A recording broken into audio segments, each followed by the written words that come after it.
जिमिंगच्या तर मी पूर्ण विरोधात आहे, कारण जेव्हा तुम्ही जिममध्ये व्यायाम करता तुम्ही ऍक्च्युली तुमचं शरीर तापवत असता आणि एसी मध्ये व्यायाम करत असता, त्यामुळे तुमचं शरीर बाहेरून थंड होत असतं, टॉक्झिन्सना बाहेर पडायचं असतं, पण बाहेरूनच्या थंड वाऱ्यामुळे त्यांना कळतच नाही की काय करायचं तर नक्की, कन्फ्युजन की क्या ही करे. एसी मध्ये व्यायाम करण्याचं वर्स्ट थिंग.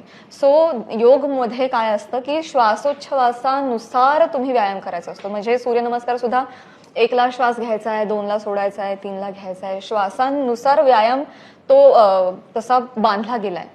आणि अष्टांग योग तर असं आहे की तुमच्या सगळ्या एवढ्या आतड्यांना सुद्धा व्यायाम मिळेल, इंटरनल इतका त्याच्यामध्ये इन डिटेल व्यायाम भरलेला आहे.